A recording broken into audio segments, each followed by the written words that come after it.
there. Welcome to the Motorcycles and Misfits podcast, coming to you from the Recycle Garage in sunny Santa Cruz, California. Hey everyone, this is Liza, and this is a special episode. We've been doing a lot of traveling, and everyone's out doing different stuff, so this is a time for us to dig into the archives and bring out some of our favorite shows, and this is one of mine. In fact, this is a guest that I pursued for a few years. I really wanted to get her on the show because, wow. Well, it really goes back to watching The Matrix in the movie theater and remembering that chase scene with Trinity on the Ducati on the freeway. I don't know if you remember that, but in the theater, I remember we were like dodging left and right along with her as she's weaving through traffic, and just being amazed at that scene and all the riding and stunts in that. And I needed to know who did it. Well, turns out it was none other than Debbie Evans. She is an amazing rider, a stunt woman. She's won many of the Taurus Awards for stunt people. She has a history of being a competitive trials rider, and did many other movies, things you've probably seen. And as somebody who always wanted to be a stunt woman when I was a child, I really looked up to Debbie Evans. So when I first reached out to her, she had a very busy schedule. She was always filming here and there. And I just kept, after her about trying to lock her down. And when I finally did, after 3 years of emailing and got her to come on the show, wow, it was a big treat for me. And to me is still one of my favorite guests. So let's listen to that now. Debbie Evans. Joining us right now is Debbie Evans Leavitt. Debbie, Lord. How are you? I'm good. How are you? I'm good. I am so happy you're here. I was telling everyone I've been emailing you for 3 years trying to get you on this show. Yeah. In the meantime, I've been in, Thailand, the country of Georgia, Australia, and all over the place. Oh, every time I'd reach out to you and I'm just about to leave. I know. Uh-huh. All We're over. international here. We're number one in Pakistan as far as motorcycles. Yeah, number one Pakistan. But you've been on the top of my list, and I'll tell you why. Last week I put out a little poll on our Facebook page asking everyone what they think was the best motorcycle stunt in a movie, the best scene ever. And I was fishing to see what people say. And there's a lot of different ones out there that people love for different reasons. But there's one that came up a few times, and this is my personal favorite. Where Pee Wee Herman rides the bike through the billboard. That's exactly it. But for me, it was The Matrix when Trinity was riding the Ducati on the freeway. And I'll tell you why this was my favorite. Because when I was in the theater watching it, I was bobbing my head back and forth as the bike is swerving between cars. I was in it. I was all in. I felt the tension and oh my God. And that is what I think is the really hardest thing for any movie maker, is to really suck you in, to feel like you're in it, right? So Debbie Evans is the one who rode that bike in the movie. And then to find out that she's got a huge career in motorcycles. So Debbie, I want to go back to the beginning of how you got into motorcycles, because one of the things I really want to talk about, and I've listened to a lot of interviews you've done, and I don't think people talk about your family enough. Talking about your dad, your husband, your sister, your kids, how it's all been an integral part of your life, everyone around you. So let's go back to how you got into riding. Well, I started riding when I was 6 years old. My dad had a little mini bike, one of those square frame mini bikes with the metal can basically as a tank, and a Yamaha 80 engine on it. So nice. So it was a pretty fast little mini bike. And they were building the freeway near our house. And so he took me out unbeknownst to my mom. And we didn't have helmets back then. We didn't have anything. And he taught me how to ride. And the first thing I did was crash into a pile of cement and rebar. Oh. Oh no. So Debbie, my name is Jim. I have a quick question. Where did you grow up? I'm assuming Southern California. Yes, I was born in Long Beach, California, and grew up in California. That's where motorcycles happen. So yeah, I'm sorry to interrupt, but that's okay. So anyways, he dusted me off, and I was crying, and he said, "Get on the motorcycle, because if you don't get back on the horse, you'll never get on again." Yes. And he said, in 5 minutes, I was smiling ear to ear and having a great time. So that was my dad. And that is my dad. And you know what? Cool dad award to any parents who get their kids in that young. I love it. Yeah. So we started going camping and riding as a family, and I rode the mini bike for a while, but then he had other bikes like a Tatsu frame and a Suzuki engine. He put the two together, and they were smaller bikes. And so I was able to ride those. A lot of times I had to be started and stopped, or at least have a big rock that I could get to. And I could easily jump off. It was getting on that was a hard thing. Sometimes I would start off with one foot on the peg and then just get on, because I couldn't sit on the bike and reach the ground.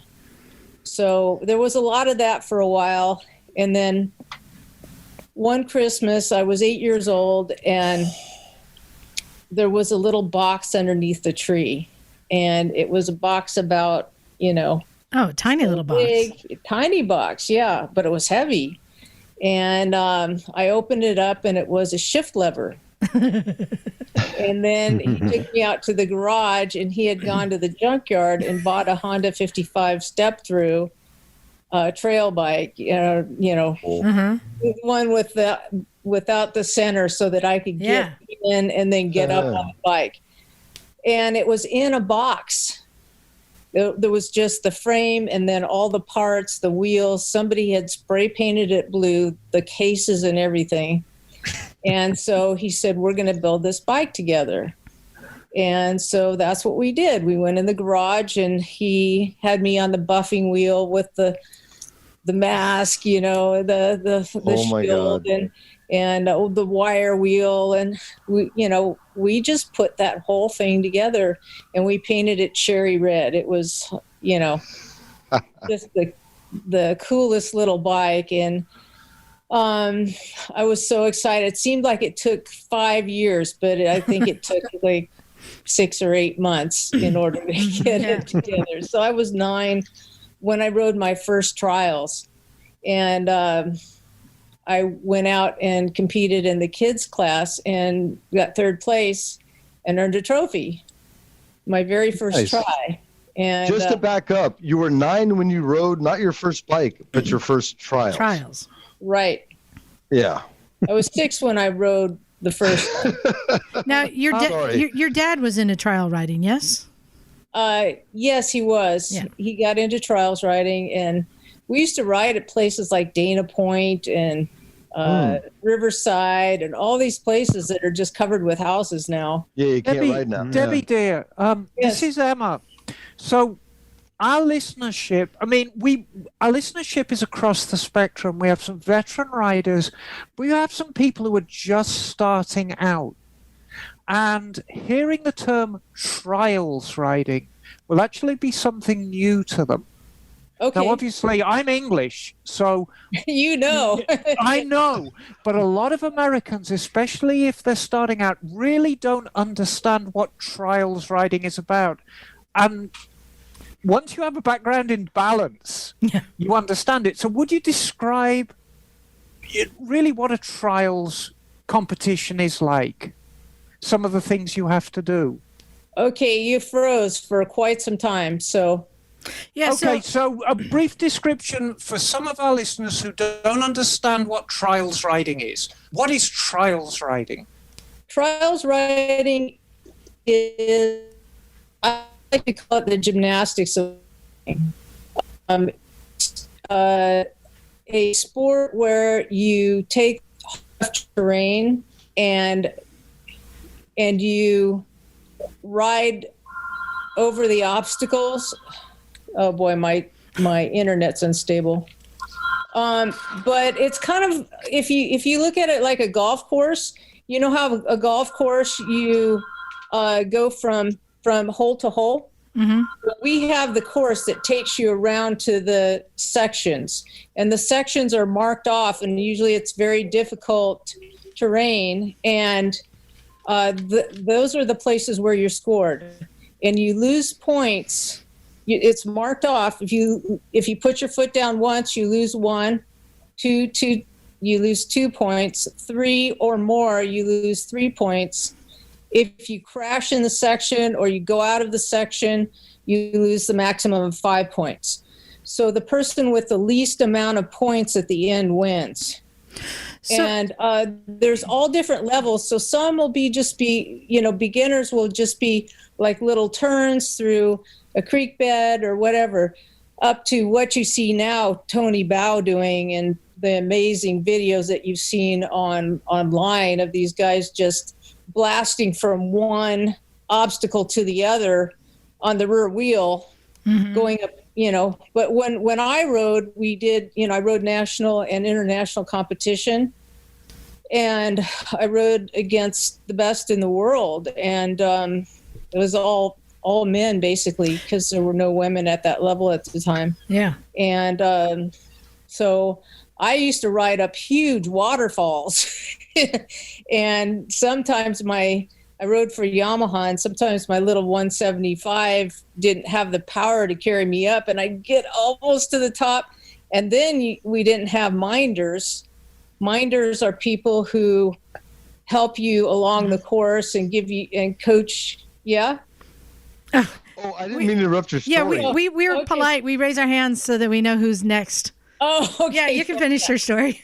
So anyways, minders actually ride along with the riders now, and they help them. They're their support team. Yeah. So if they're up on a huge ledge, they're standing there waiting, and if they see that the person's going to fall down, they grab the wheel. We didn't have that back then. So I did a lot of stunt training back in those days. And well, the other thing I was... I'm sorry, Jim. What years are we talking about here, Debbie? I'm sorry, what? What year would you be talking about when you're doing this? The Nationals, I started riding Nationals in 1976. Mm-hmm. 77, 78, 79. Yeah. Oh, those are the golden years. Yeah. So the question I was going to ask, and thank you, Emma, it was a good segue, golden years. So we've all been like fanboying out on you for years, right? Because you're pretty bad. But I noticed in one picture, I think it talks about like your relationship with your dad, like you had homemade gear and stuff like that. Can you talk about when you were younger, like coming up, how you would maybe make your own gear or how you adapted to racing or things you created on your own? Yeah, well, back then, we used lineman boots for motorcycle boots because there were no motorcycle boots. And I remember it was really cool when we got the leather gloves with the strips, big old hunking strips of rubber sewed on each finger.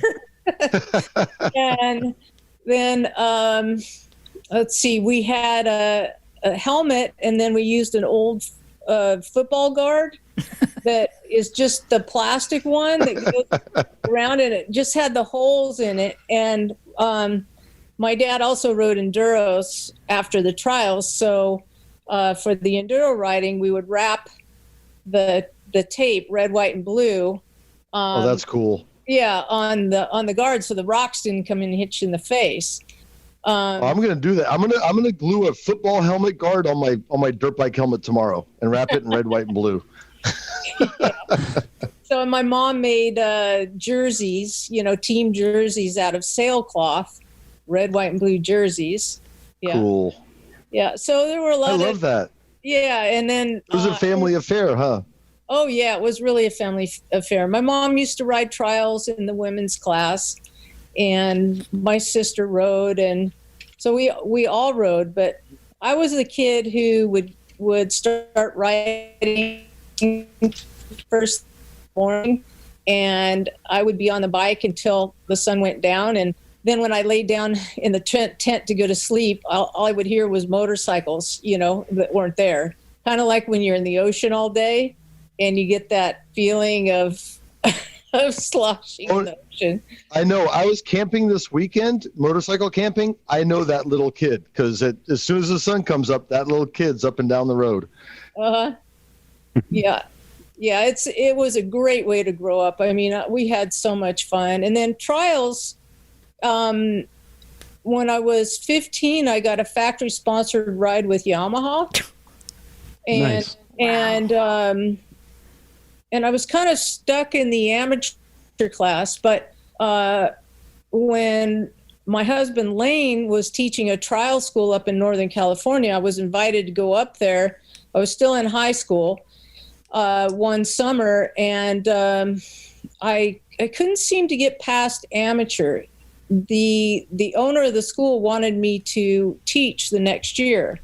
So I went and I took the class from Lane Leavitt, who's my husband, and when I got back, I transferred in 2 rides, because I was doing things that weren't, I never had a teacher or anything. Right. I just would try things over and over again and be tenacious because I never gave up. One of the things I loved about trials was you could pick a rock or a log and spend time there, and you wouldn't get it, you get it. Right. And you wouldn't get it, you get it, and you get it, and then you wouldn't get it, and so you just keep challenging yourself. You didn't need a lot of land or a whole bunch of people or organization to just go out there and challenge yourself like crazy. Debbie, dear, I'd love to back up a little bit because we are a motorcycle podcast first and foremost, but we really enjoy a good love story. So you talk to us about Lane. So you obviously married him, and you're still married to him. Yes. And he was your instructor. Yes, he was. Did you fall in love with him straight away, or did you kind of? No, I thought he was a jerk. I knew you were going to say that. My sister and I saw him at a trials, national championship trials, and he was really grouchy. But he had just broken up. His fiance had just left him. So I understand now why he was all grumpy and just really angry and, all that. And when I got to know him, I went, hey, this guy's pretty nice. Oh, we have so much in common. And, he's got a good heart. And, it was funny. When I was 13, I made a list of the qualities I wanted in the man I was going to marry. Oh, and he ticked all the boxes? Yeah, most of them. One was he had to ride better than me. Oh, so I was going to ask that question, but does he ride better than you? High standards. Well, that's high standard. Yeah. In high school, I'd date somebody and they'd say, "Oh yeah, I rode a motorcycle in my yard one time and I wiped out and hit the car," and I'm going, "Oh, you loser!" Kick him to the curb. Oddly enough, Debbie, you sound like my daughter. She almost killed multiple boyfriends, but yeah. Yeah. I mean, it was such an important part of who I am that I needed someone who could share that. I could share that with, and still to this day, we're riding down the road and we see a pile of rocks, and we're both looking at the rocks and we're thinking about how we would get up that. Right. Yeah. But I mean, you've been married obviously for a very long time, but he's been a huge part of your career as well, hasn't he? Yes, he has. And I started doing stunts in 1977. Okay. And he started doing stunts in 1980. So how did that start? So you're a trials rider. obviously successful, but so you've got a great sense of balance. Mm-hmm. So how did you make that jump into the movies? I mean, were you approached by somebody? Did you approach them? I was actually approached by somebody. My was for enduros. He was one of the top District 37 enduro riders at the time, and he was sponsored by Montesa here. Mm-hmm. And the Montesa distributor knew this guy, Gene Hartline, who's a flat track racer and also a stuntman. And I've heard that name. He was talking to his friend Art Barta, who was also a flat track racer and also the distributor of Montesa, and said, I need a girl who's really good on a motorcycle and who can jump a 30-foot ravine on this old Yamaha DT1, DT400. Oh God. 400. It was a DT400. And then with all of this big heavy metal space age looking stuff on it. Oh, we saw the trailer for the film, dear. Yeah, okay. Death match or whatever. Oh Death my God. Sport. Yeah, I'll interject. If you have to start your movie career with the name of one movie, Deathmatch is it. Death Sport. Death Sport. Sorry, Death Sport. Sorry, Death Sport, but that was like coolest thing ever. Well, had you jumped a 30-foot ravine prior to this? No. Okay, yeah. So you're like, I can do that. Well, no, I didn't say that. I said, I've never done that before. And he goes, don't worry, we'll work you up to it on a dirt road. We'll put the ramps up, and then we'll make sure we're getting it every time. I said, oh, that makes sense. Okay, that's exactly the way I would do it. It sounds like you hang out with a bunch of enablers. So anyways, he was talking to Art Barta, and he said, "We'll get Debbie. Debbie'd be great." And so he gave Gene my dad's number, and Gene called my dad, and I went and tried out, and I was the perfect size for the girl that I was doubling. And I got on the motorcycle and rode it just fine. It was heavy though on the front end. When you were turning, it would want to take a dive into the ground. So that movie for me was the ultimate stunt training. I got to work it's coming up September of 1977. So I've got 43 years in the business. And that was the beginning of a very long career that is still going now. We a couple years ago, we interviewed your friend Gary Davis, and he mentioned in the interview how happy he was when you came along so he could stop wearing nylons and dresses. Yeah, I'm happy too, because I'm glad I finally, it was funny because I worked with him on a show where he had to wear nylons in a dress, and I was the other girl, and he was doubling a very tall woman. Mm-hmm. Was that Charlie's Angels? No, it was called Mitchell and Woods. Oh, okay, I saw the picture. He's got the picture of you two blown up into a poster size in his garage. And I believe you're both on Sportsters. Yeah.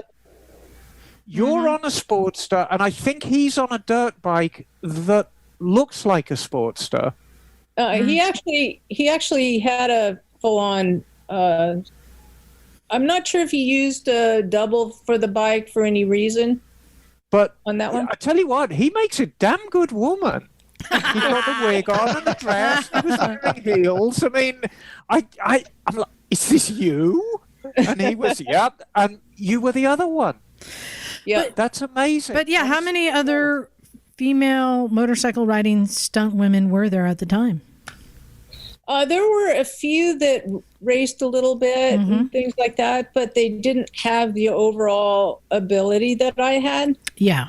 And, jumping a 30-foot ravine was not something that, on those kind of bikes, was something that they would do.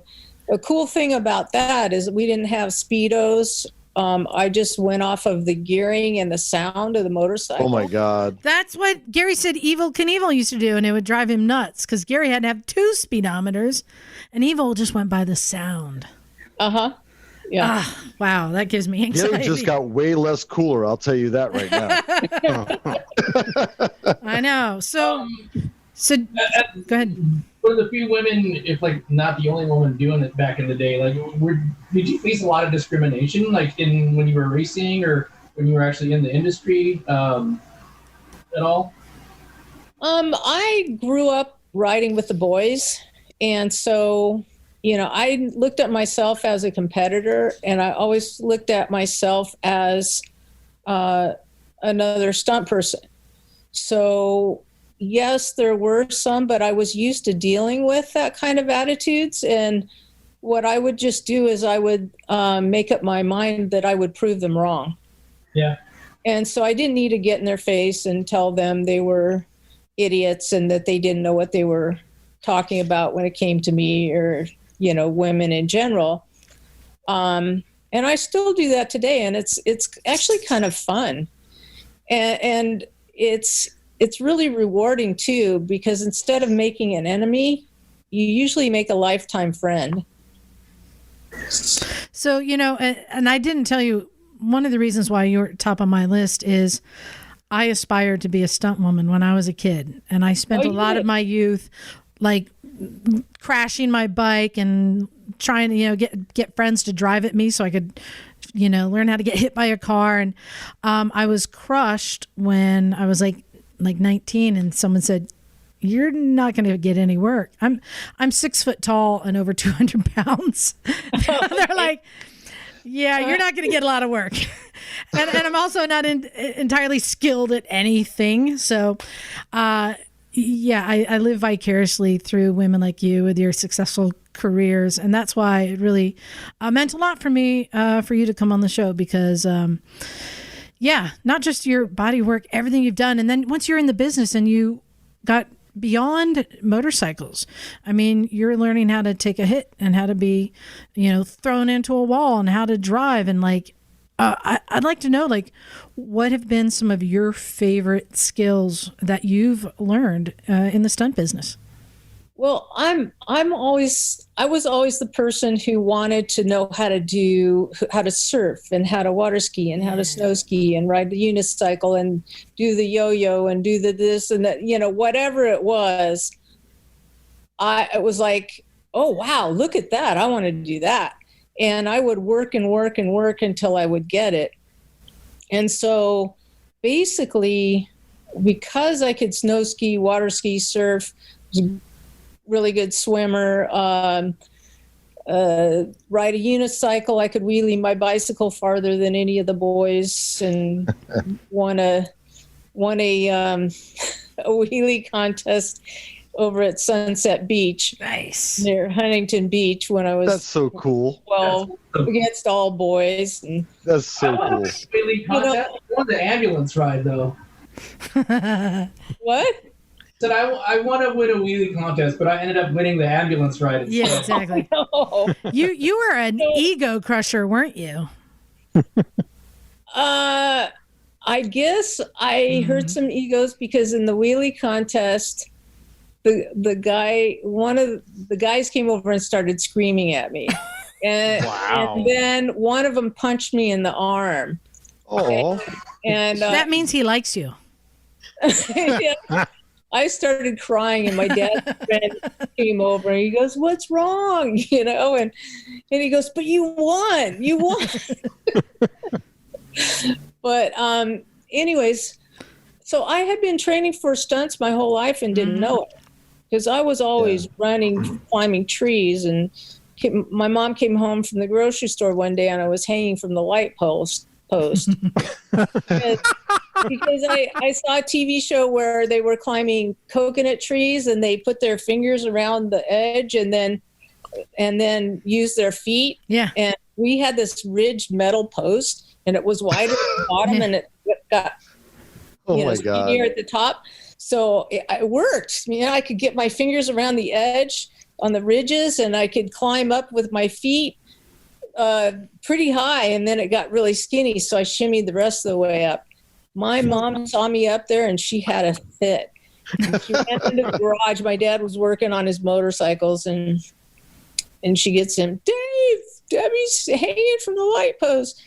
He comes out and he goes, "Hey, how is it up there?" I said, "Oh, it's great, Dad." And he goes, "Can you see really far?" And I said, "Yeah." He goes, "Oh no." She froze. Well, don't go over to the wires. Don't go near the wires. And can you get down? I said, "Yeah, I can get down." He says, "Stay up there as long as you want." And he walked in. I think her hair went 2 more shades of gray right then and there. So, I have a question for you, Debbie. So your career as a stunt woman, stunt person, whatever you want to describe yourself, started out with Death Sport in 1978, and you're still active. So you've had a 42-year career thus far.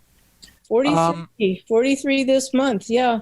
43 this month. Yep. And we know about The Matrix, Terminator 2. The Jerk? Come on. Yes, come on, The Jerk. That was fun. You can name drop as many of these movies as you want, but my question to you, is there a stunt that really stands out for you after all these years that you're like, I really pulled that one off, and either against the odds, you were really proud of yourself, or you thought there's no way this is going to work, or it did, or it just gave you the thrill of a lifetime doing it? Yeah. Now, see, even if it's not motorcycle related, because we've seen other stunt people that go onto cars and other things that do insane things. Hollywood stunt people are awesome. But you just asked her a very hard question, because she's won, not one, but 7 Taurus World Stunt Awards. I mean, yeah, how many movies? 7. Over 300? Yeah. Good Lord. I know that there is a stunt that you are more proud of above all the others. What's the one? What's the one? What's the one? I'd have to say driving underneath the semi-truck. In the Corvette. Fast and Furious. Yeah. The Corvette was cool too, but Fast and Furious was one everybody saw. Yeah. Deadline for Michelle Rodriguez. Yeah, I drove underneath the semi. The truck hits me, and then I flipped the car off the side of the road. That was such a nice sequence. I actually have 3 favorites. Okay, so that's one. Good. Yes. 2 more to go. I'll allow it. The next would be Matrix Reloaded. Yes. That was amazing to be able to be in that spot and have the director be so excited about everything that I did. And, when we do a shot, I was able to, after the shot was over, he'd say, "Come in the video village and look and see what it looked like." And he goes, "Oh, this is really cool. You want to see it?" "Oh, yeah, sure." So I go in and he starts showing me, and I go, "Oh, you know what? I could do that better. I see one thing I can get better." And so because it was more of a collaborative thing, and I was brought into the creative part of it as well, it was just so cool. The things that we did there were amazing. Okay, I have so many questions about that, but I want to let you. Number 3 I know. I want to let you say what is your number 3, and then we'll come back. Okay. Number 3 is Herbie Fully Loaded. Ah, yes. Nice. Getting to drive Herbie was really a cool experience because I grew up watching Herbie. Yeah. And then, Totally. I would ask, okay, how do you want to see Herbie? What kind of personality? Herky jerky? Oh my God. Like the old ones, or You're telling me the car doesn't drive itself? What? Hey, Liza, your mic's gone. Yeah, Liza, you're hard to hear. Okay. So anyways, I got to wheelie Herbie, which was really cool. Oh my God. They had 2 rigs set up. One was like a hydraulic rig that I hated because, there was no skill involved. You just push the button. And the other one was a counterweight in the back of the car with lead weights on it. Nice. Wow. And then I had steering brakes in the car so that I could steer the thing. And when we were out practicing Pomona Raceway, I was looking out the side, and I could see where I was going. But when we got to downtown Alhambra on Main Street, they had the window up, and they wanted me to do the same thing. And so I'm going, oh man, how am I going to be able to see where I'm going? Because once that nose goes up, you can't see anything. And so I noticed that there were palm trees on one side and light posts on the other. I went, oh, there's my mark. And when Nice. I got it up, you can't just gas it hard and keep it up.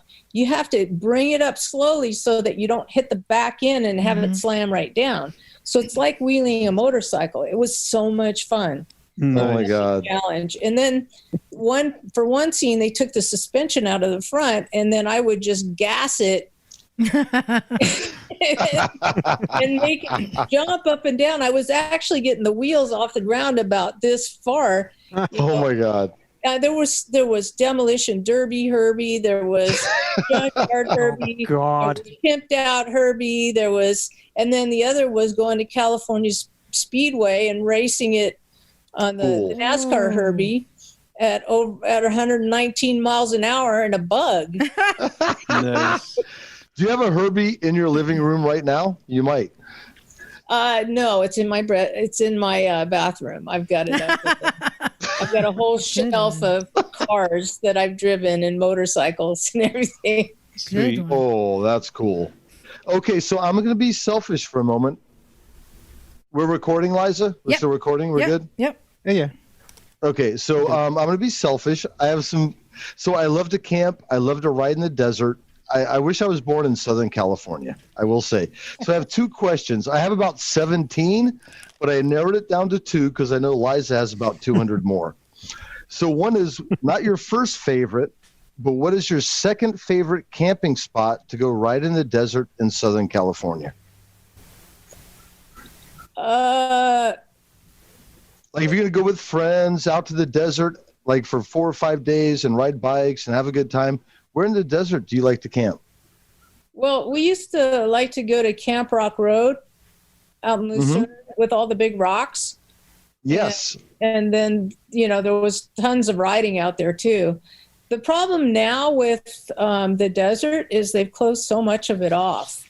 Yeah. We used to love to go to Randsburg and Red Mountain and, all these different places, but we went out there for an enduro reunion just recently, and a lot of the things that we rode were shut down.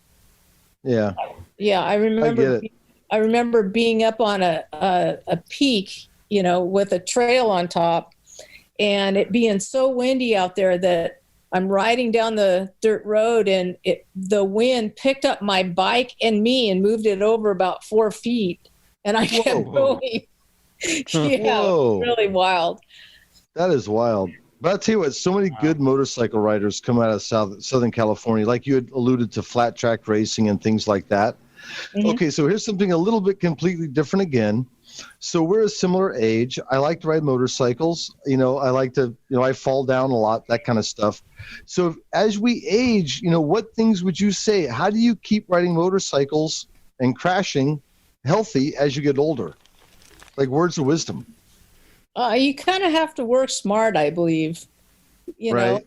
You can't be going out in places where there's a whole bunch of other egos that could take you out. Right.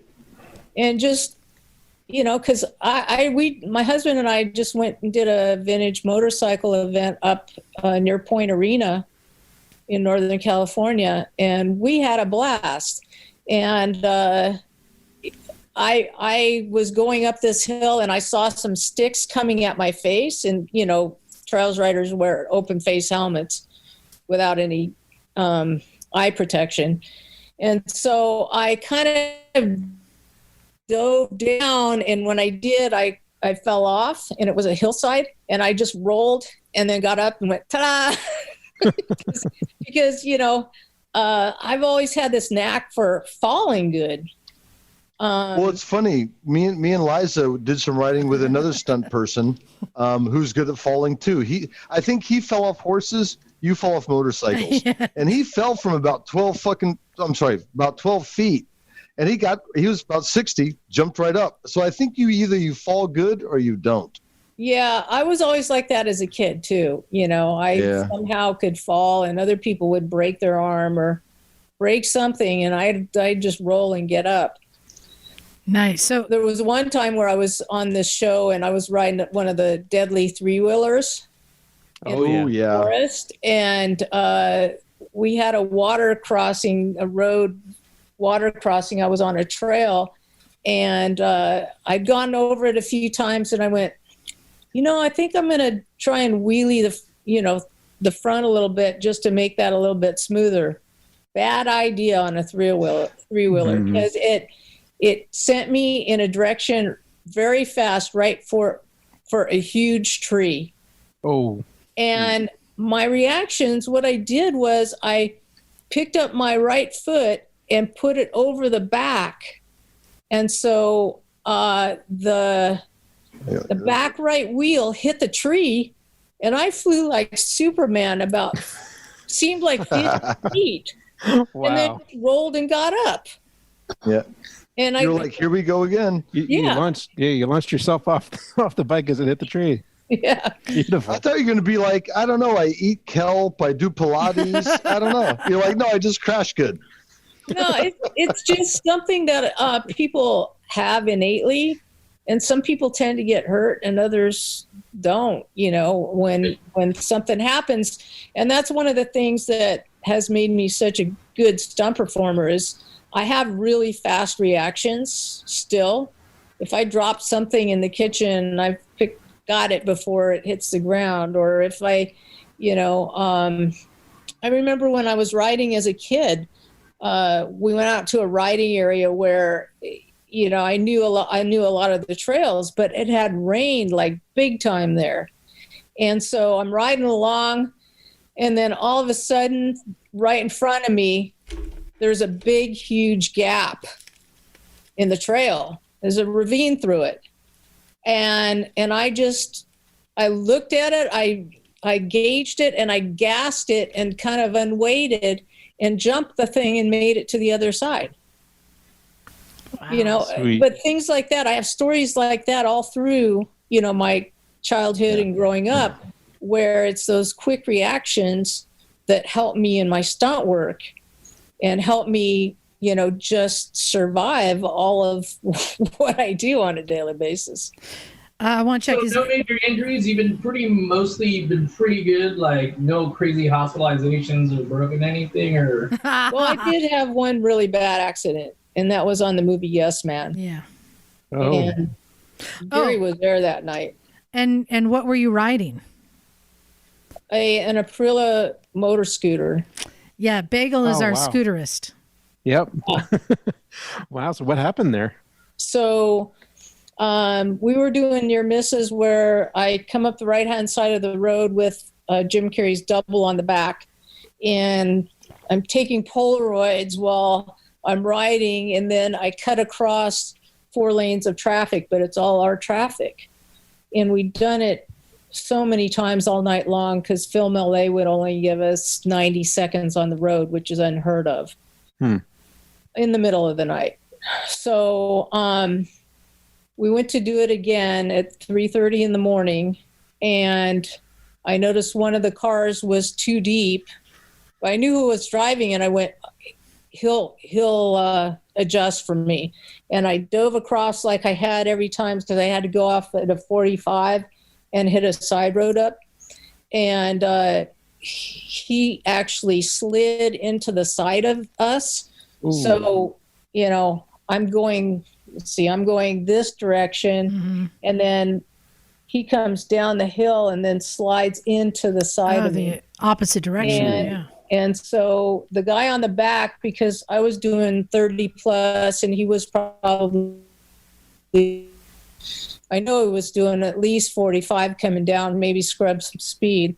He hits me, and then the guy goes flying over the top of me, and I dented the passenger side back door in with my body. Ooh. And took the ball of my hip and punched it through my pelvis. Oh, man. Oh, So it broke my hand, little piece of bone off my wrist, knocked me out. And yeah, Wow. So that was the worst ever. That probably made for quite an interesting workers' comp claim.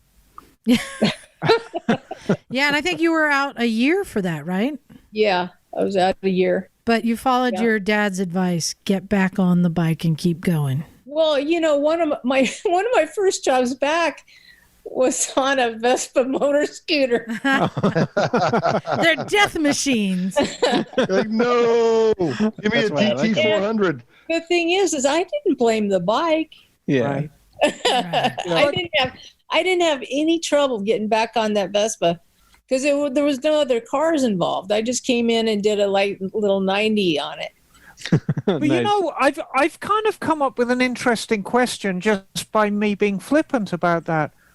You're a stunt woman, and there are plenty of stunt women, stunt men out there, and you get an injury and you're off work for a year. Is there any kind of insurance you have to? Because I should imagine if there is, it's incredibly expensive. We have Screen Actors Guild insurance, health insurance. Okay. But that's for when we're not hurt not at work. When we're at work, we have workman's comp. Okay. Workman's comp isn't the greatest, but I bet they love you lot. no, they Lots of Advil. yeah. Workman's comp doesn't like to pay out money. Yeah. Right. Yeah. So They probably don't like stunt people either. probably not. They don't understand us either because we're the ones that are going, I've got one good arm. I could drag myself. So I'm good. if we can, I can do it, really. can we circle back now? Can I ask all my questions about the Matrix? Sure. That's like a whole nother episode. I swear I to God, know, her I know, movie I career know. is a whole nother episode. Okay, so that was filmed up here in Alameda, correct? Yes, that's correct. And they just built a giant oval track, is what I heard, out at the naval base. No, was it just one direction? Yeah, what they did was they took the airstrip and they made it into a freeway. Yes. So there was a freeway with on ramps and off ramps and overpass. There was one complete overpass and then one pedestrian overpass. And so it was, I think it was 1.2 miles long or something like that. It was long. And the nice thing about that is it looked exactly like the freeway, and we didn't have to deal with shutting things down and waiting for a specific time and people wandering on, or it was a very controlled environment, which was great.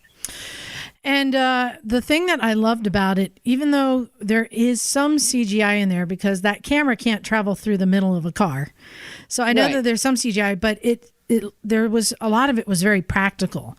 So, and as you're going through, especially you've got someone in the back. Was there an actual stuntman on the back with you? Yes. Okay. First of all, I think he wins. He should win an award. Exactly. Okay. Yeah, the funny story on that one. He first night I got there, I get this huge arrangement of flowers. I'm going, whoa! I mean, it was massive, and there's a card in there. And it's Will saying, "My life is in your hands." Then when I saw him the next day, I said, "Will, you know what? I wouldn't want to be on the back." Exactly. Stunt people are like that, though. Like, you guys send a ton of flowers or like cases of scotch. Like, it's life and death stuff for real. Oh yeah, literally. So It is life. And I hate being on the back. Me too. I'm with you on that. So we established, so there was a lot of practical. So in these scenes, you're driving against the flow of traffic in some of these scenes. And you have cars coming at you and you're swerving in and out between these cars. So can you share some of the tricks that made that safer? What speed is that done at? We did it two ways. We did it with 4 lanes of traffic, 4 cars making lane changes, and me splitting 2 oncoming semi trucks. Yeah. And then the vis effects people, of course, always want to get involved, and we love them, but I think that sometimes they shouldn't be involved in everything. Right.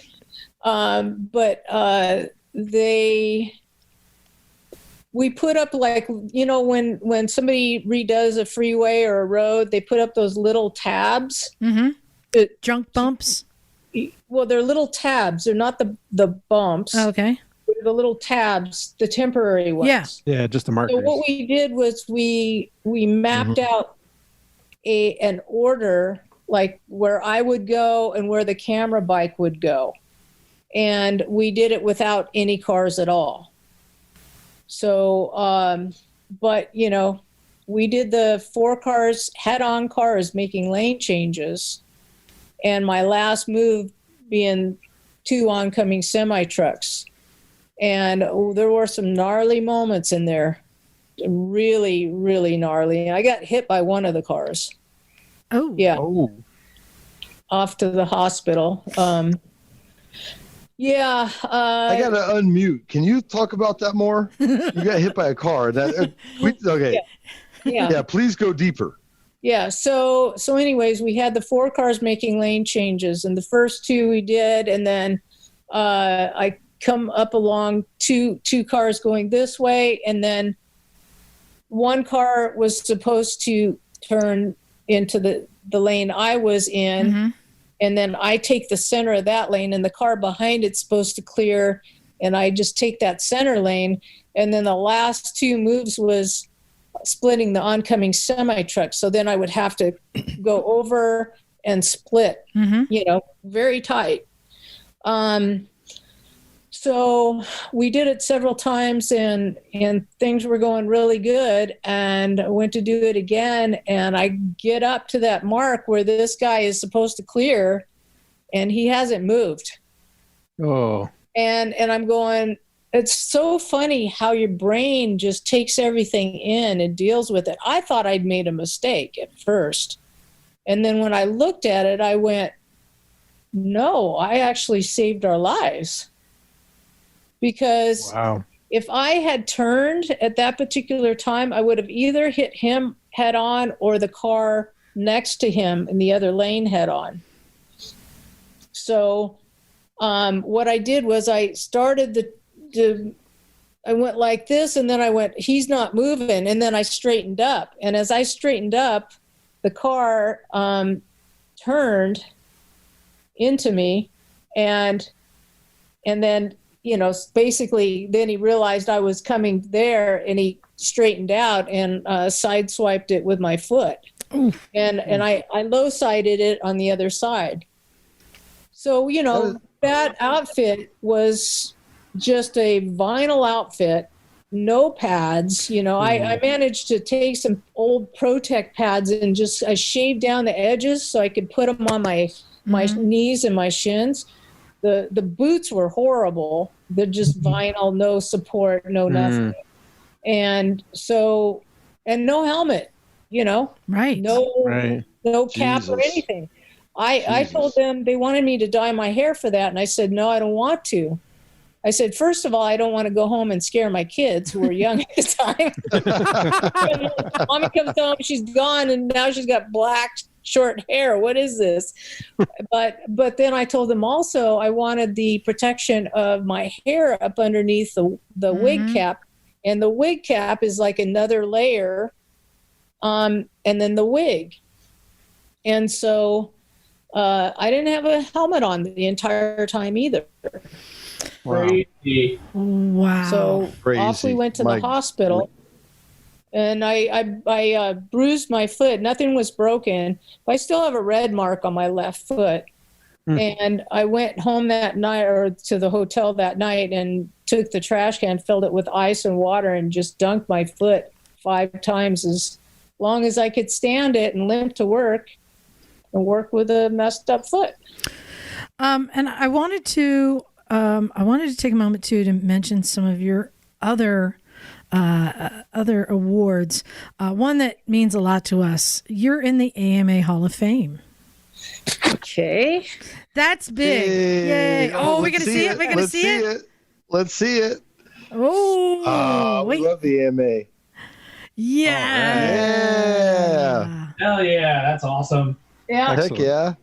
Whenever we have a fire here, I grab that first. Nice. Hey, So proud of it. hey, Debbie. Yeah. Let's see. All right. Wait. Here, let's move this. That. Wait. Take it off the wall. You can't see it. That's mine. That's my AMA You can't award. see it, Liza. Back there. I got one too. Well, not as big as yours. Did you get one? Oh, Yeah, they gave me a little award last year. No, not Hall of Fame though. And I mentioned to you, I was so excited. You guys, I don't know if you know the story, but when we were doing the Were ride last year, and we made a point to stop at the AMA Hall of Fame and have a large group of women there as we were highlighting, women riders. And this was, one of my favorite moments in my life, standing there with Maggie McNally Bradshaw and Aaron Sills and giving a tour of the museum. And one of the highlights for me was I couldn't wait to show them the KZ-1000 that's downstairs from Terminator 2, right? That's my husband's bike. Yeah, and it's a Honda. Yeah, it's not. That's what I love about it. From 20 feet, it looks like it. He rode the motorcycle up the staircase before it goes out the window and all that, and the helicopter. That's so cool. Yeah, he rode it up with the front end on fire. Wow. But I love. You can get paid to do that, because I did that the other day, but I didn't get paid for it. On fire? I love showing people like the trickery of movie making when it's a different bike underneath. Several bikes that or were dirt bikes, and he made them look like the actual bike that they wanted to use for the movie, like the bike. You're also in the Hollywood Stuntman Hall of Fame. Yes. Is there anything left to win? Is there any awards you've yet? I also was inducted into the Trailblazer Hall of Fame. Nice. Yeah, Actually, the Trailblazers is pretty amazing. I wanted to mention that amazing, because we're talking about all these, amazing things you've done, but something that I think was really amazing. We talked about how you used to compete in trials, and then you got into the movie business, and you were out of it for a couple decades, right? I was out for 18 years. And then you decided to get back in it and compete. That my husband came up with this crazy idea. Like they're doing like world championships or something, right? And see, when I actually rode the Scottish 6 days in 78. I was the only woman. And so there weren't women competing at that level. Right. And so they came up with an unofficial women's world championship in Torre Pellice, Italy. And my husband found out about it, and he, said, "Oh, you should go do this." And I'm thinking, I got 2 small kids, and I don't know if I can do it or not. And he said, "We'll make it work." And my sister offered to watch the kids. And enabler. So I trained, and I had Jeff Aaron come over, and he helped me a few times with the new riding style on the new bikes, because it's a whole different riding style. And after a 18-year layoff, there were 42 entries from 12 different countries, and I took 8th. Not bad. Nice. And if you doubled the winner's age. She was still younger than me. I was gonna say, how old were you when you went back? I think I was 40. Dude, and then didn't you Wow. do it again the next year? Yeah. That's awesome. amazing. So are you done with trials? I was on the Trials to Nations team, Yeah. and I just want to say that's real biker shit. thank you. So in the same vein as you talk about it, so I'm kind of curious, Debbie, what motorcycles do you have in the garage right now? Ooh, good question. Oh gosh, we got about 30 motorcycles. Okay, let me rephrase the question. What are your favorite motorcycles that you have in the garage right now? Well, I love my old TY 175. We've been going out and doing vintage stuff on that, and I've been having a blast. Sweet. Cool. One of them's in the AMA museum. Mm-hmm. And then we like to go, we live right near a canyon road that's really twisty and a lot of fun. Oh. And I like riding the old, it's not an old, it's the new retro 06 Bonneville. Ah. I love that bike. Yeah. And it's so much fun because the road we have is real technical, and I can blow crotch rockets away. Nice. Yeah. But and then I have my Ducati 996 that the director's Hello. Matrix gave me. Wait, is Cool. it's the green? No. Okay. I've seen that bike at Warner Brothers. The green one? Yeah. Yeah. Well, we have a green one. Lane. I came home from location. I'd always wanted one of those, a 998. And I came home from location and I walked in. I was in Vancouver for monster trucks. And I walk in the front door and there's a Matrix green Ducati sitting right in the living room with the lanes on it. Welcome home. That's Lanes awesome. surprised me. That is cool. And Yeah. I still have, there's so much more questions. We've been at this a while. So I want to make sure we cover though, because I said I really wanted to talk about your family. And we know that, your husband is in the business, and you've mentioned your sister. She's also in the business. Did she follow you in? Yes, she did. Very shortly after, she started working background, extra work. Mm-hmm. And then she got her A card, and because of all her motorcycle riding and everything, it's such great training for stunts. I mean, I treat stunts like I'm walking a section or walking a track or anything. So I take everything into account, and I can see what it is that I'm going to do before I do it. And I visualize it. If I can't see something happening, I know I have to stop and go back to the spot where it glitches and fix it. And it's just been, it's a natural thing for me, and it's so fun too, because the guys, they like to bet on where you're going to land in a jump. I jumped into a junkyard on Wonder Woman, and everybody's betting, so they're putting quarters down and tape marks all over it. And Oh my God. I go, I'm going to land right there. And no, you're not. You're going to land out there, and you're going to land here. And when I landed, I was right on my mark. Nice. Yeah. And, a lot of times when we talk to very accomplished riders, and we like to ask them what's their proudest accomplishment, quite often the answer is their children. Mm-hmm. And I'm wondering if it's the same for you, because you have 3 kids, right? Yes. And how many have gone into the business so far? Well, our oldest one did some stunts when he was younger, and then he also did background driving for a driving team, Bill Young's driving team. And those were the people that we could trust to do what we needed to do to, get through them and do all that. So he did that for a while, but his love was always music producing. So that's what he's doing now. And then the middle son, he's a stuntman. There we go. Yeah. Mm-hmm. And I knew he was going to be, from day one. He was just always jumping and twisting and turning, and he was riding a dirt bike when he was 3.5. And there we go. There we go. Had to beat the bar that was set for you. Like, oh, pretty impressive. She started riding when she was six. Nope. Her son. Yeah. I saw an interview where you were talking about how he was like, look, Mom, and doing jumps.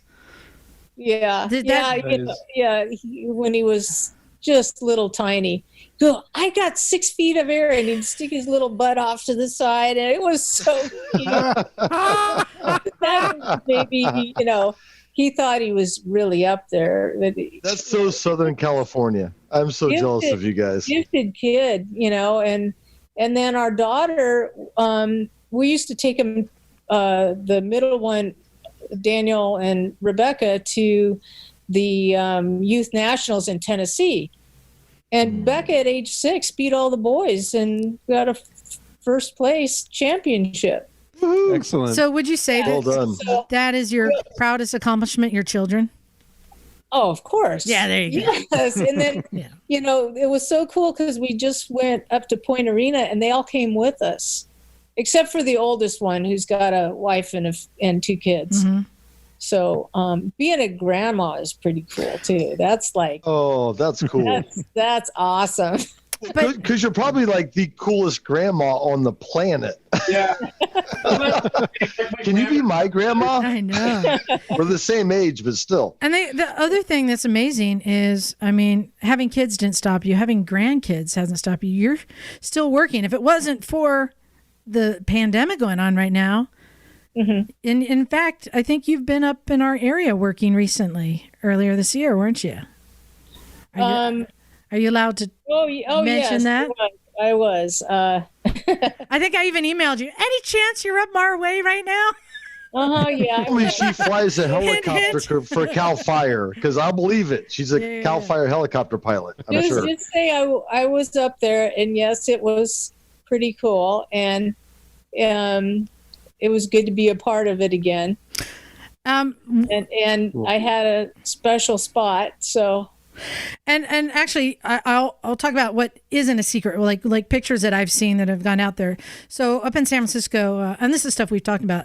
They were working on the Matrix up there, and I was fascinated seeing the scenes of the motorcycle and how it's now attached to that rig. That whole rig that has the crew and the cameras and the motorcycle attached that lets it lean, which is like such so far we've come from the old trailers that you'd see like Paunch, on Chips, how he never moves, Totally. Which you also worked on too, right? Yes, I did work a lot of Chips. Yeah. And so did Gary. We worked a lot together on that. One of the formative shows from my childhood. So I did my first car turnover on that. Oh, wow. Do you feel safer with all these new rigs that they use for scenes now? Or do you just let me loose, let me do it? I'd rather do it. Yeah. There's certain things they need to do, like on Matrix Reloaded, we had a rig for coming off of the car carrier. Mm-hmm.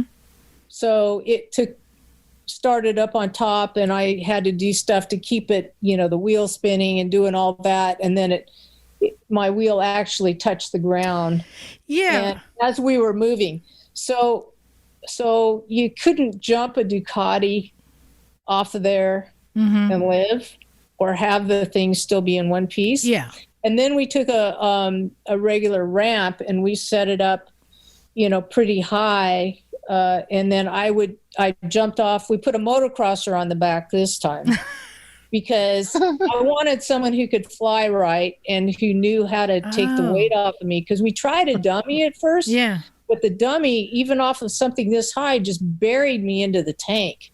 Mm. So, yeah, I could see that. Yeah, so we got David Barrett on the back, and we, hit that ramp 12 times. And every time we got off the bike, trying to get different angles coming down to match the rig. And every time we get off, we check for stress cracks and everything before we got on and do it again. So that was pretty amazing. But those type of things, sometimes we have to do those in order to get the big, huge look that they're wanting.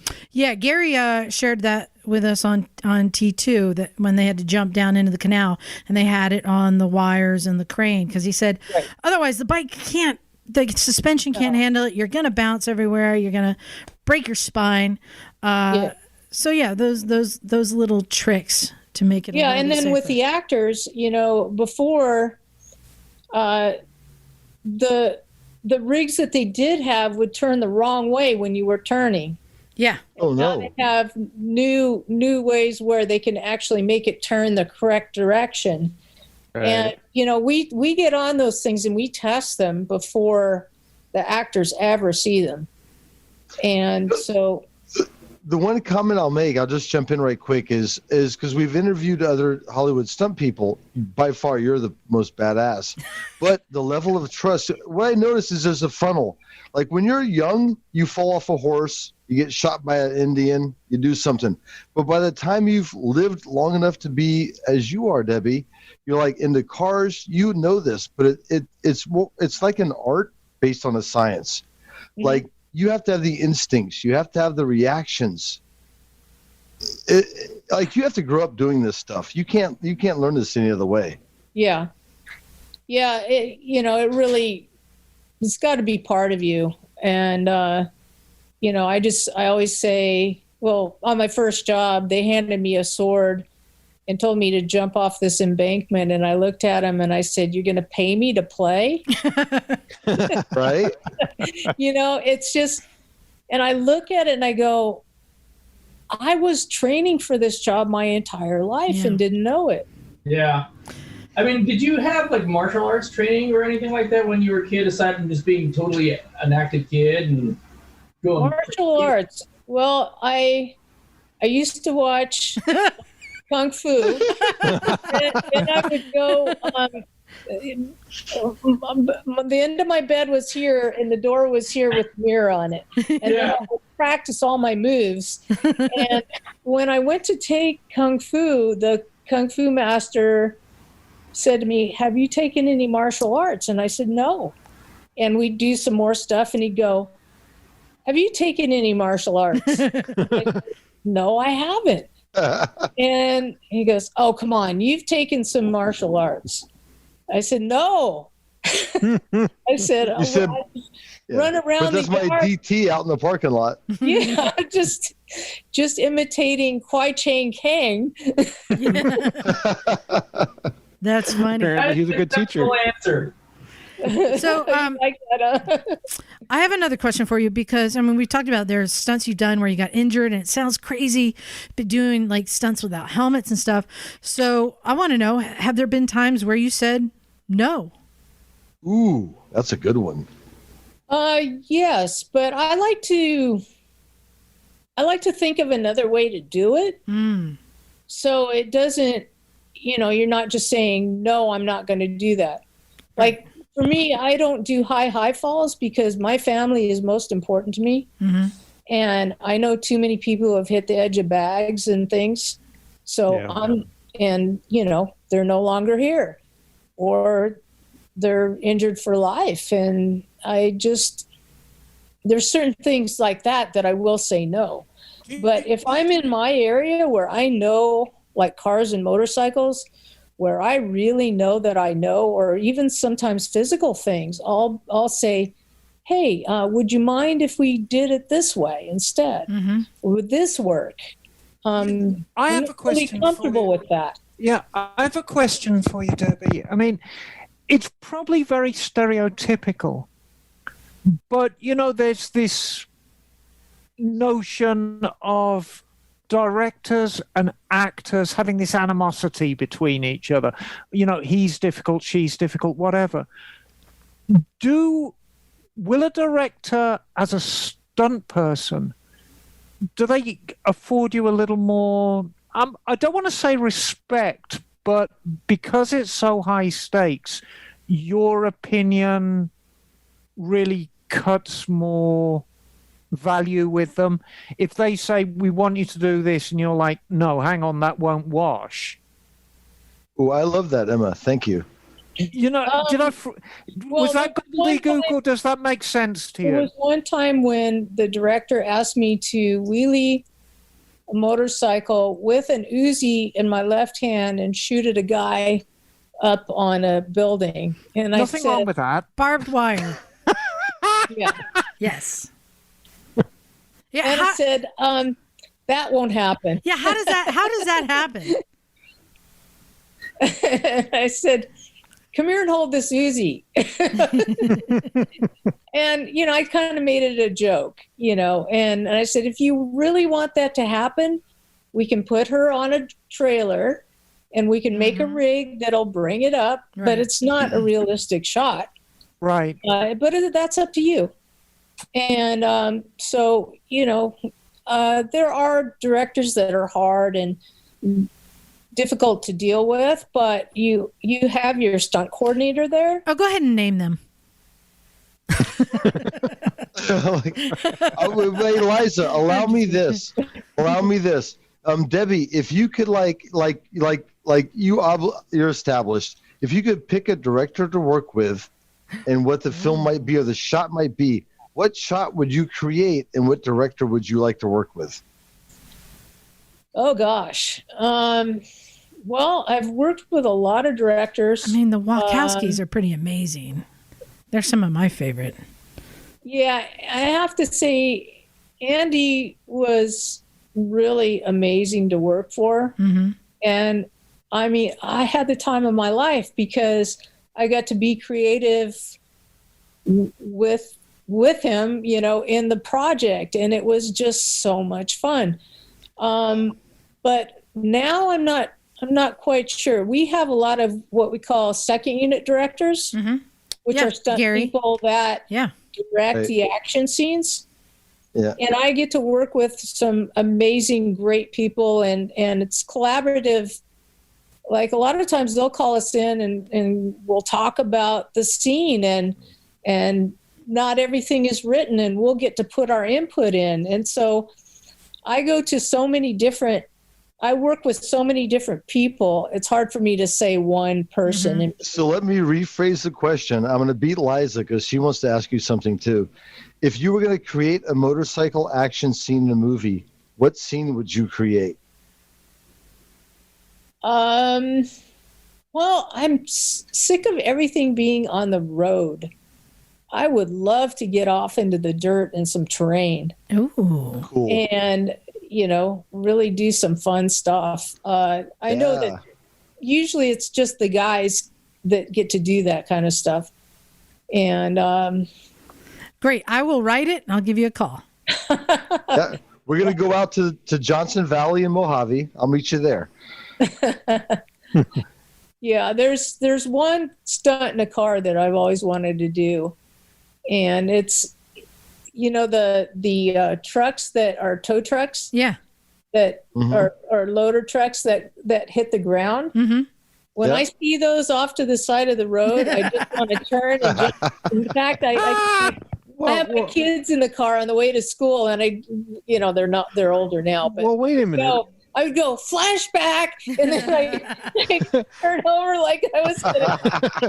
Because I was just watching the Chicago video "Stay the Night" before this episode. And didn't you do the stunts for that?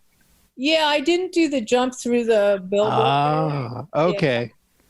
Yeah. I did everything else. So awesome. I've got your script, Debbie. I've got your script right here. So the heroine is enjoying a candlelight dinner with James Bond, and she's being chased by the KGB. So they come in the front of the restaurant. She dashes out the back, steals a TY-175 from the guy. I need them faster than that. Well, okay, so he's got a DT-400, and she steals that. She's still got a cocktail dress and heels on, makes a dash, sees a tow truck by the side of the road, zips up the ramp, and disappears into the desert. Closing credits. Yes, let's write it. Yeah, there's all kinds of cool things we could do. Yeah, like I'm buying tickets. Yeah.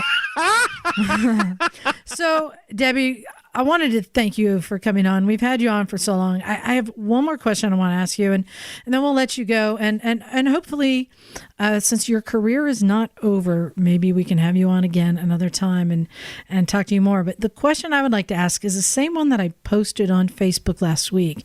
I would like to know from you, what is the greatest motorcycle stunt scene in a movie, according to you? And it could be with you or without you. But what's the one for you that you're most impressed with? Well, Matrix Reloaded. Yeah, I second that. Yeah, can't disagree with that. When I know I'm in it, but it was pretty darn cool. And Heck yeah. usually when I do something, I go and I watch it and I go, oh, could have done that better. I could have done that better. Mm-hmm. And then the second time I watch it, I go, wasn't so bad. Then the third time I go, oh, that was pretty good. This one, I was sitting in the theater, I watched it, and I stood up after the chase scene and went, yes! Nice. Did you go? That was me! I didn't say that, but I'm thinking, they got it right. It was awesome.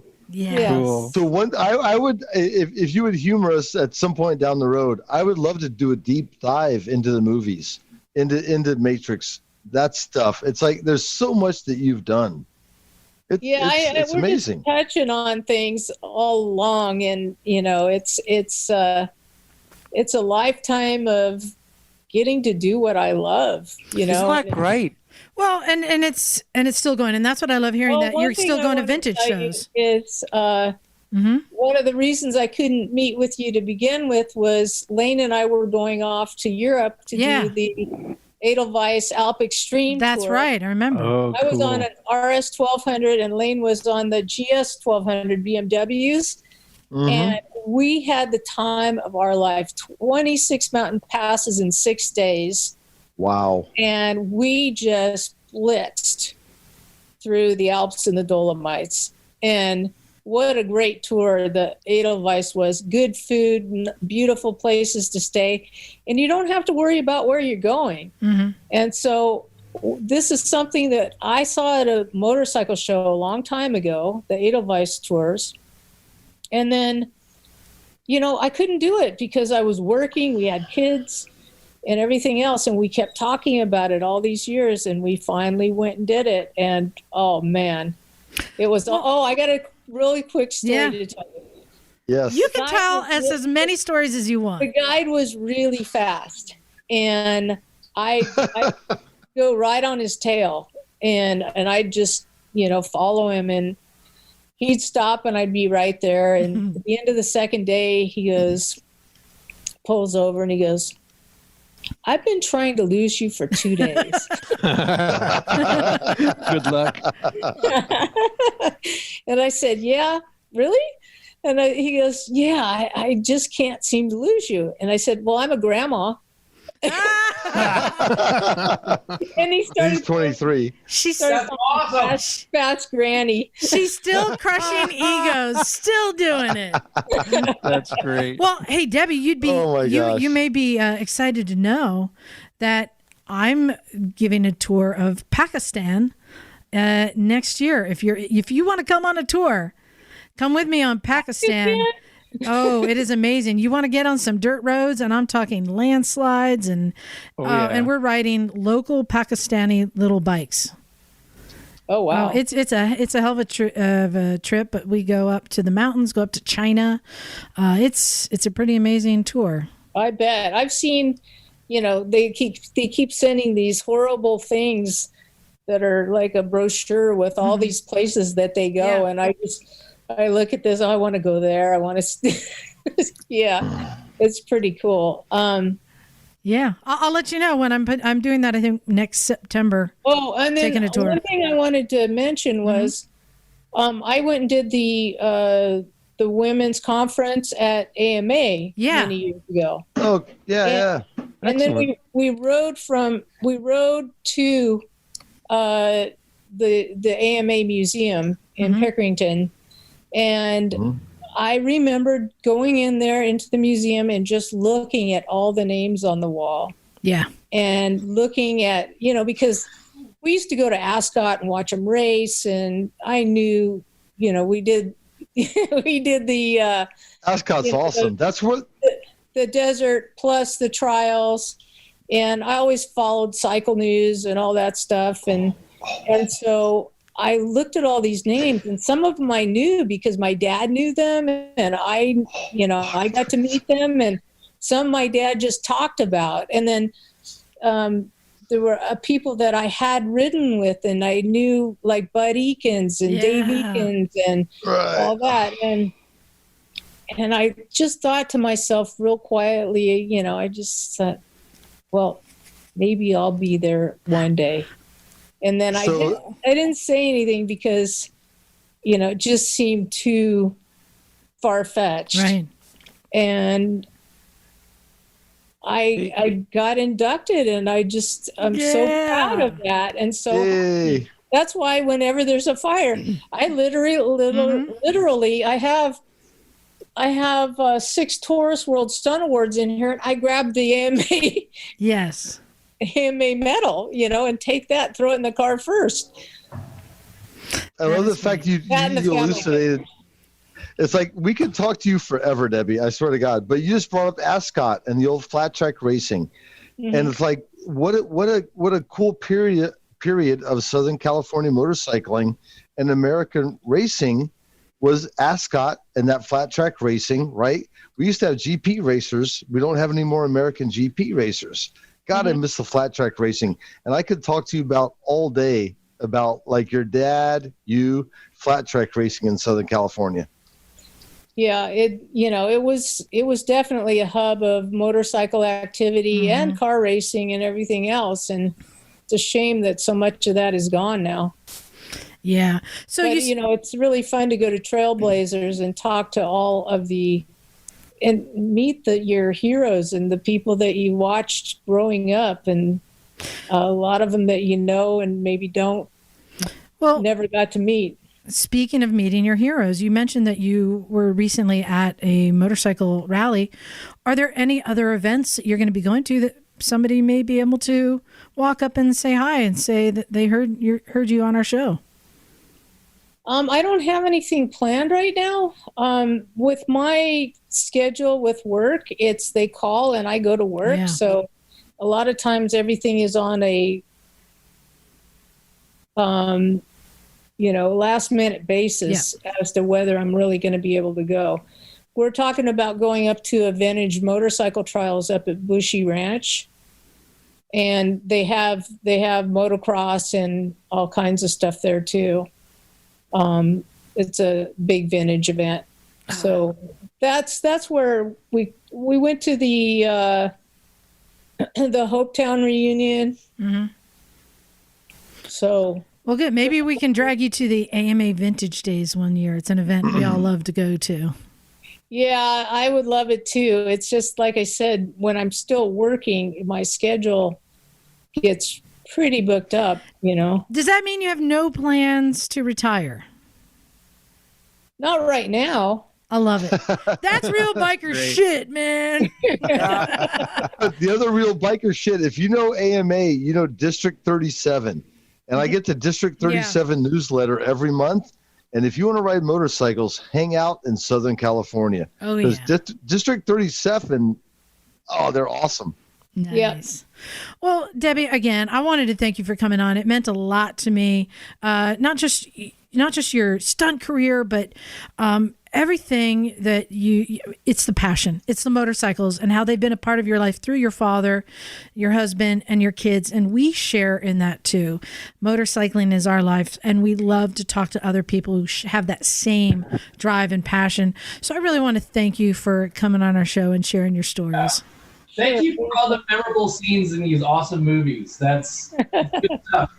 Yeah, absolutely. I know. I was showing all my friends your stunt highlight reel. I showed all my friends this week. I'm like, no, you got to watch this because your stunt highlight reel is unbelievable. You fly through the air. Okay, Ghostbusters, when you were flying through the air, that was awesome. Probably like your least favorite stunt, but it was still cool. So as I got my legs up in the air, I'm hanging upside down like a bat, and they pull in a table just to support my back while we're waiting in between takes.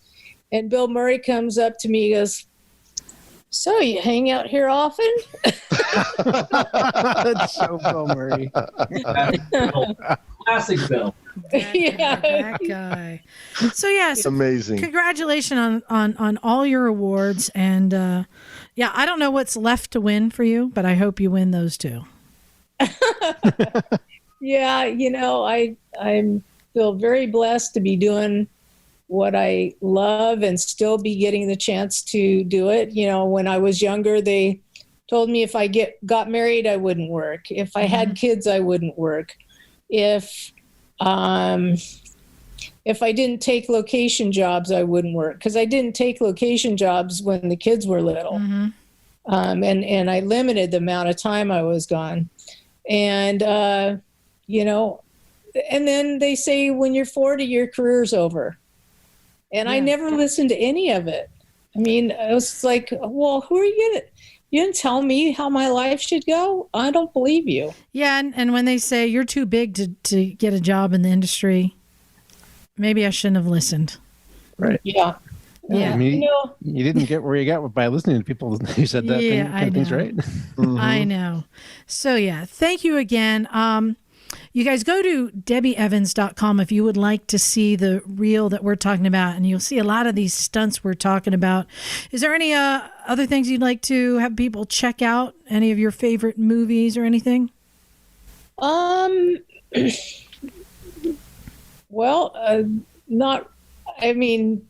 Not really. It's just what I do and I love. And like you said, I've got over 400 credits, movies and TV. And I'm always, the thing about me is I go to work and I do my job, and then I come home and then I'm mom. Yeah. And I'm busy taking care of everything at home.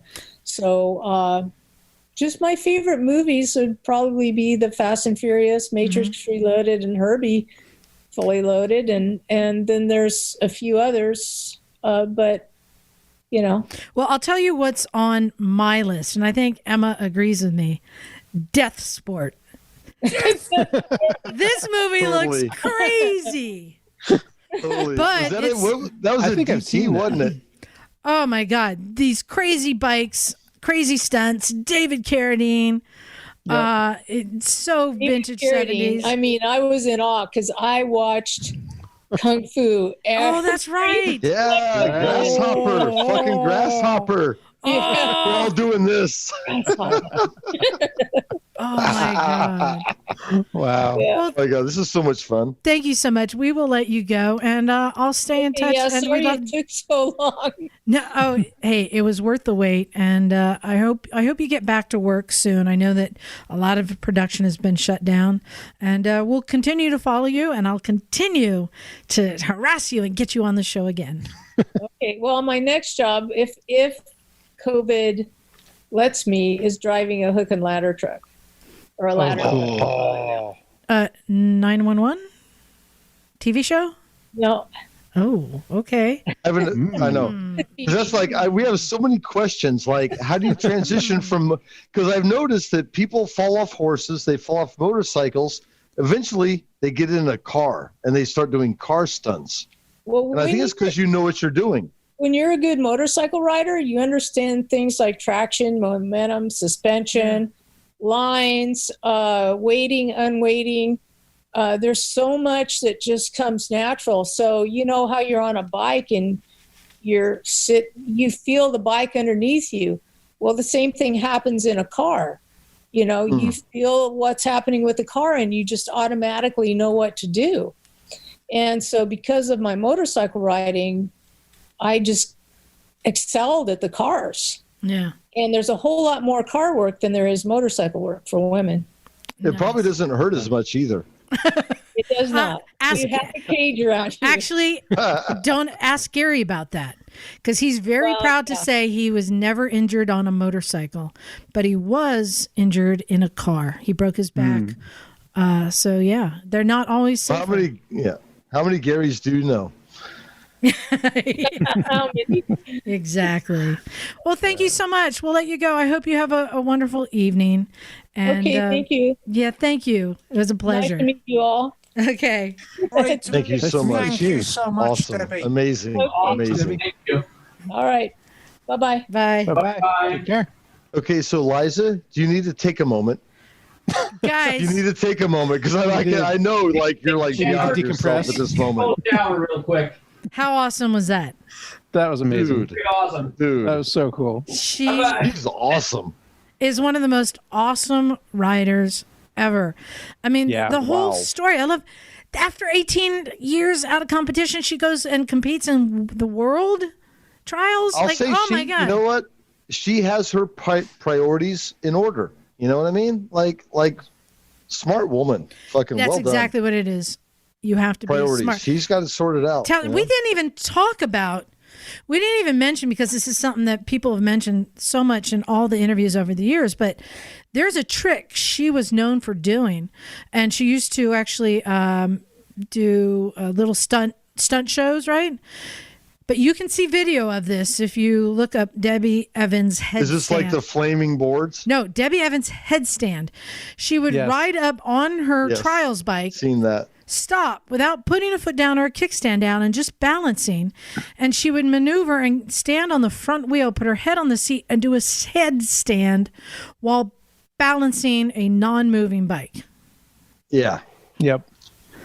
Yeah. I mean, come on. Without touching the Said. ground. Come on. Enough said.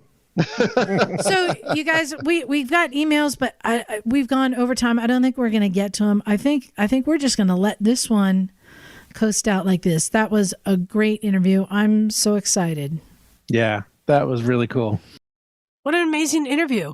What an amazing person. It's so great to talk to your heroes and find out that they are as cool as you hoped. So hope you enjoyed this episode. We're still going to be out for a few weeks, but this gives us an opportunity to bring out some of my favorite episodes. So thanks for listening. Go to motorcyclesandmisfits.com. You'll find the links to everything there. We've got our t-shirts. They are here. They're for sale. Get them while you can. You'll find our links to our Zazzle page, to where we're going to be, events we're going to be at, and hope to see you there. And as always, if you haven't yet, come to the garage, plan a visit out to California, and come say hi. We love visitors.